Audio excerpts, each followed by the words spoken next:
Mic کون چل رہا ہے؟ مائک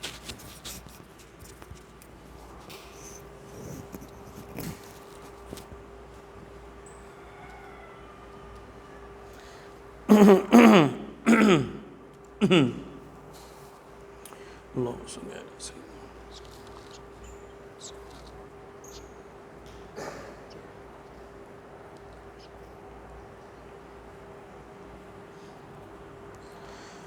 الحمد للہ وحدہ والصلاة والسلام علی من لا نبی بعدہ اما بعد فاعوذ باللہ من الشیطان الرجیم بسم اللہ الرحمن الرحیم یسألونک عن الأہلة قل ہی مواقیت للناس وقال اللہ تبارک وتعالی اولا يرون انہم یفتنون فی کل عام مرة او مرتين ولا هم يذكرون صدق اللہ العظیم اللہم صل علی سیدنا محمد وعلی آل سیدنا محمد وبارک وسلم۔ اللہ تعالیٰ کا ہم پر فضل اور احسان ہوا کہ میرے اللہ نے خیریت اور عافیت کے ساتھ ہمارا اسلامی سال مکمل فرما دیا۔ اللہ کریم کے پیارے محبوب سید الانبیاء صلی اللہ علیہ وسلم کا سنت عمل ہے کہ جب کوئی شخص نئے سال کا آغاز کرے تو اللہ تعالیٰ سے دعا مانگے، اللہم ادخلہ علینا، اے اللہ تو ہم پر داخل فرما، بالامن والایمان، امن و امان کے ساتھ، والسلامت والاسلام، سلامتی اور سلام کے ساتھ، والتوفیق لما تحب وترضى، کہ اللہ تعالیٰ کی رضا والا سال عطا فرما، کہ اے اللہ ہمیں نئے سال میں اس طرح داخل فرما کہ یہ سال ہمارے لیے امن و سلامتی کا ہو، یہ سال ہمارے لیے سکون اور راحت کا ہو، یہ نیا سال ہمارے لیے اللہ کی رضا حاصل کرنے کا سبب ہو، یہ سال کہ جس میں ہم اللہ کو راضی کرنے والے ہوں۔ اللہ تعالیٰ سے آپ صلی اللہ علیہ وسلم یہ دعا کیا کرتے تھے، اللہم ادخلہ علینا بالامن والایمان والسلامت والاسلام والتوفیق لما تحب وترضى۔ اللہ تعالیٰ کی رضا بھی آپ صلی اللہ علیہ وسلم نے مانگی ہے، حالانکہ اللہ تعالیٰ کیا فرما رہے ہیں، وَلَسَوْفَ يَرْضَى، میرا محبوب میں تجھے اتنا دوں گا تو راضی ہو جائے گا۔ لیکن قربان جائیں جو آپ صلی اللہ علیہ وسلم کو اللہ کے ساتھ محبت، ہر موقع پر آپ نے خود اللہ سے اللہ کی رضا مانگی۔ میں اپنی زبان میں عرض کر دیتا ہوں، ہم اپنی زبان میں جس سے سب سے زیادہ محبت ہو، سب سے بڑھ کے جس کے ساتھ چاہت ہو، اس کے بارے میں ایک پنجابی کا محاورہ ہے، رانجھا راضی ہو جاوے تو سارے دھونے دھل جاندے۔ دیکھو آپ صلی اللہ علیہ وسلم کے لیے سب کچھ اللہ کی محبت، اور اللہ کو سب سے بڑھ کے آپ صلی اللہ علیہ وسلم کے ساتھ محبت۔ آپ صلی اللہ علیہ وسلم مانگ رہے ہیں وَالتَّوْفِيقِ لِمَا تُحِبُّ وَتَرْضَى، یا اللہ تجھے پسند آ جاؤں، تیری رضا حاصل ہو جائے، یہ توفیق مل جائے۔ اور اللہ کیا فرما رہے ہیں، میرے محبوب وَلَسَوْفَ يَرْضَى، ہم تجھے اتنا دیں گے کہ تو راضی ہو جائے گا۔ یہ اللہ کو، آپ صلی اللہ علیہ وسلم کو، اور آپ صلی اللہ علیہ وسلم کی جو اللہ کے ساتھ محبت ہے اس کو اللہ نے بیان فرمایا۔ نیا سال شروع ہوتے ہی ہمیں شہادتوں کا درس ملتا ہے۔ سابقہ سال 1444 ہجری کا تھا، اب محرم الحرام 1445 ہجری کا آغاز ہو گیا ہے۔ ہمارے لیے پیغام یہ ہے کہ جو ہماری سابقہ سال میں غلطی، کوتاہیاں، گناہ ہوئے، ہم نے ان سارے گناہوں کی اللہ سے معافی مانگنی، سارے گناہوں کی پکی اللہ سے معافی مانگنی ہے، توبہ کرنی ہے۔ توبہ کرنے کے بعد آئندہ گناہوں سے بچنے کا پکا عزم کرنا ہے کہ یا اللہ پچھلے سال میں جو ہوا ہم اس کی معافی چاہتے ہیں۔ اللہ غفور رحیم ہے، ان اللہ یغفر الذنوب جمیعا، اللہ تعالیٰ سارے معاف کر دے گا۔ سچے دل سے ہم نے پچھلے سارے سالوں کی توبہ کر کے گناہوں کی معافی مانگنی اور آئندہ گناہوں سے بچنے کا عزم کرنا ہے کہ یا اللہ اسلامی سال کا آغاز ہو رہا ہے، اس سال میں ہم عزم کرتے ہیں کہ آئندہ گناہ نہیں کریں گے۔ سارے عزم کرتے ہیں نا، اللہ تعالیٰ سے معافی مانگ کر اللہ کو راضی کرنا ہے اور کوشش کرنی ہے محرم الحرام سے لے کر ذوالحجہ تک ہم نے اللہ کی نافرمانی نہیں کرنی۔ یہ ہمارا پکا عزم ہو، پکا صدق دل سے ہمارا یہ ارادہ ہو، تب جا کے اللہ کے ہاں ہم سرخرو ہو سکتے ہیں۔ نیا سال شروع ہوتے ہی مسلمانوں کو ان کی قدر و قیمت سے، ان کے صحیح علم سے، صراط مستقیم سیدھے راستے سے گمراہ کرنے والے کچھ عناصر، اسلام دشمن لوگ طرح طرح کے پروپیگنڈے کرتے ہیں۔ جیسے ہی محرم الحرام کا مہینہ شروع ہوتا ہے، عجیب و غریب خرافات بھی ساتھ ہی شروع ہو جاتی ہیں۔ ہم مسلمان کمزور ہیں، ہم اچھائی پہ اتنی محنت نہیں کرتے، ہمارا دشمن جتنی برائی پہ محنت کر رہا ہے، کوئی موقع خالی نہیں جانے دیتے جس پہ بدعات، خرافات، رسومات کو رائج نہ کرتے ہوں، ہمارے اوپر مسلط کرتے ہیں۔ جیسے ہی محرم الحرام کا مہینہ آتا ہے تو ہمارے یہاں ایک ٹرینڈ چل جاتا ہے، اور جی محرم کے مہینے کے اندر مال زیادہ خرچ کرنا چاہیے، محرم کے مہینے میں ہی زیادہ ثواب ہے، محرم کے مہینے میں ہی ایصال ثواب کر سکتے ہیں، محرم کے مہینے میں ہی دیگے چڑھا کر ثواب پہنچانا ہے مرنے والوں کو۔ بھائی پورا سال کیوں نہیں اور محرم میں ہی کیوں؟ شریعت میں اس بات کا کوئی وجود نہیں، بلکہ یہ شریعت کی مخالفت ہے۔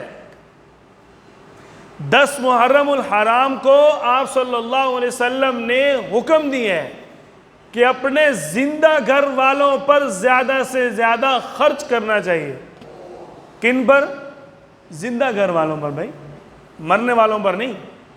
جو مر گئے وہ تو گھر والے ہی نہیں ہیں۔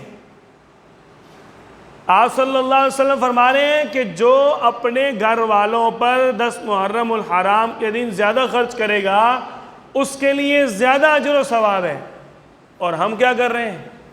مرنے والوں کے لیے دیگیں چڑھائی جا رہی ہیں اور جو زندہ بیٹھے ہیں ان کا پتہ نہیں۔ الٹا ٹرینڈ دیکھو، ہمیشہ دشمن کا وار وہاں چلتا ہے جہاں اس کو پتہ ہو کہ اس کا متضاد متبادل ہم نے نکالنا ہے، اور انہوں نے نکال لیا۔ حدیث مبارکہ میں ہے کہ گھر والوں پہ زیادہ خرچ کرو، اور ہم عمل کر رہے ہیں جی مرنے والوں کے لیے پکا پکا کے دیگیں۔ یہ جی میری محرم کی دیگ ہے، یہ میرا محرم کا ختم رہتا تھا۔ عجیب و غریب باتیں، کوئی حقیقت نہیں ان چیزوں کی اسلام میں بالکل۔ محرم کے مہینہ میں ہی قبرستان جانا، محرم میں ہی قبرستان جا کر قبروں کی دیکھ بھال کرنا، محرم میں ہی ان کے لیے ایصال ثواب کرنا، صرف اسی مہینہ کو خاص کرنا یہ شریعت کا حصہ نہیں ہے، بلکہ آپ صلی اللہ علیہ وسلم نے حکم دیا ہے فَزُورُوهَا کہ تم اپنی قبروں کی زیارت کرو، اپنے رشتہ داروں کی قبروں پر جاؤ۔ آپ صلی اللہ علیہ وسلم کا فرمان تو یہاں تک ہے کہ جو ہر جمعہ کو اپنے والدین کی قبر پہ جائے گا اللہ تعالیٰ اس کی قبر کو جنت بنا دیں گے۔ اب ہر جمعہ کا حکم ہے، صرف محرم کا تو نہیں ہے۔ جیسے ہی ہمارا یہ نئے سال کا آغاز ہوتا ہے اور نئے نئے پروپیگنڈے بھی شروع ہو جاتے ہیں، جیسے ہی مسلمان اپنی عبادات کی طرف چلنا شروع ہوتے ہیں، فوراً اسلام دشمن لوگ بدعات اور رسومات کی طرف مسلمانوں کو کھینچنا شروع کر دیتے ہیں۔ دیکھو، جب صحیح عبادت موجود ہے، یا تو اسلام نے بالکل ہمیں ویلا چھوڑ دیا ہو بھی بالکل تم نے فری رہنا ہے جی، کچھ نہیں کرنا، پھر تو بندہ کہے چلو ادھر نہیں کچھ تو ادھر تو ہو رہا ہے نا، بندہ جاوے۔ ایسی بات نہیں ہے۔ جب اسلام نے ہمیں پورا سال قبرستان جانے کا حکم دیا ہے تو ہم ایک ہی دن کو خاص کیوں کریں؟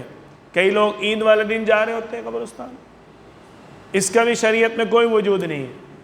عید والے دن ہی خاص کر کے قبرستان جانا، او جی ساری خاندانی رسم ہے، خاندان کو مانتا ہے اور ساری کائنات کے پیارے پیغمبر صلی اللہ علیہ وسلم کے فرمان کو نہیں مانتا، کیسا مسلمان ہے؟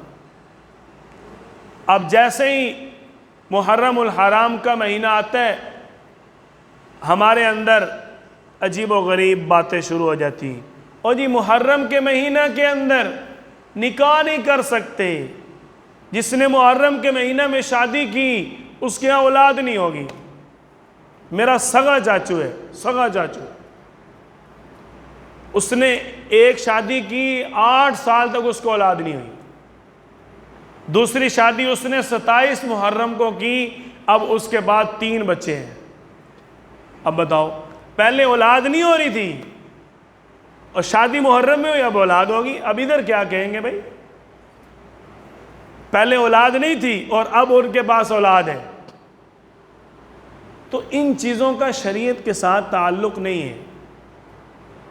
آپ صلی اللہ علیہ وسلم کی جماعت، صحابہ کرام، آپ کے خاندان کے کئی اس طرح کے واقعات ہیں کہ جنہوں نے محرم الحرام کے مہینہ میں شادیاں کی ہیں۔ ہر ایک کو ہر چیز کا احساس ہے۔ دیکھو، اگر آپ صلی اللہ علیہ وسلم کے نواسوں کی شہادت کے دن یا ان کی جس مہینہ میں شہادت ہوئی، دکھ کرنا چاہیے، افسوس کرنا چاہیے، غم کرنا چاہیے، ہمیں سوگ منانا چاہیے۔ آپ بتائیں، نواسوں کا مقام زیادہ ہے یا نانا سید الانبیاء کا مقام زیادہ ہے؟ اگر محرم کے مہینہ میں شادی نہیں ہو سکتی اس لیے کہ اس میں خاندان رسول صلی اللہ علیہ وسلم کی شہادتیں ہوئی ہیں، اور جس کی وجہ سے ان کو مقام مل رہا ہے ربیع الاول میں، جب ان کی وفات ہوئی ہے تو پھر ربیع الاول میں شادیاں کیوں؟ جیسے ہی 20 صفر ختم ہوتی ہیں، آگے ربیع الاول شروع ہو رہا تھا نا سفر کے بعد، تو فوراً جناب او جی ان صاف مہینے آ گئے، سادے مہینے آ گئے۔ کیا ہو گیا بھائی؟ صاف اور سادے کا کیا مطلب ہے؟ اللہ تعالیٰ نے قرآن پاک کے اندر فرمایا ہے، آپ صلی اللہ علیہ وسلم سے جب یہودیوں نے آ کر سوال کیا ان چاند کے مہینوں کے بارے میں، چاند کے اوقات کے بارے میں، تو اللہ تعالیٰ نے ایک ہی بات فرمائی، کوئی رسم و رواج یا ان چیزوں کو اللہ نے نہیں حکم دیا۔ یہ تو یہودی کیا کرتے تھے۔ یسألونک عن الأہلہ، آ کر آپ سے سوال کیا لوگوں نے کہ یہ چاند کیا ہے، چاند کے بارے میں پوچھا۔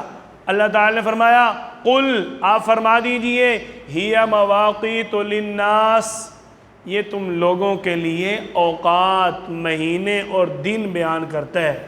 یہ چاند اس لیے ہے، اس کے علاوہ تو اللہ تعالیٰ نے نہیں کچھ بیان کیا۔ ان مہینوں کو منحوس نہیں سمجھنا چاہیے، اس کا شریعت کے ساتھ کوئی تعلق نہیں۔ اس مہینہ کے اندر ہی ختم، میرا جی محرم کا ختم رہتا ہے، اس کا کوئی شریعت کے ساتھ تعلق نہیں ہے۔ اجی ہم محرم کے اندر دیگ پکاتے ہیں ہر سال، اس کا کوئی شریعت میں وجود نہیں۔ خاص کر کے پکانے پر تو اللہ تعالیٰ کے پیارے محبوب صلی اللہ علیہ وسلم نے سختی سے منع کیا ہے، من تشبہ بقوم فہو منہم، جو جس قوم کی مشابہت کرے گا، جس قوم جیسے کام کرے گا، قیامت کے دن وہ اسی قوم کے ساتھ اٹھایا جائے گا۔ تو جو غیر مسلم اس طرح کی رسم و رواج کر رہے ہیں، اگر ہم ان جیسے کام کریں گے تو ہم نے قیامت والے دن ان کے ساتھ ہونا ہے۔ آپ صلی اللہ علیہ وسلم کا اگر ساتھ چاہتے ہیں، بدعات کو چھوڑ کر، رسومات کو چھوڑ کر، سنت کو پکڑ کر سکون والی زندگی گزارنی ہوگی۔ اللہ تعالی ہم سب کی ان بدعات سے، خرافات سے حفاظت فرمائے۔ وآخر دعوانا ان الحمد للہ رب العالمین۔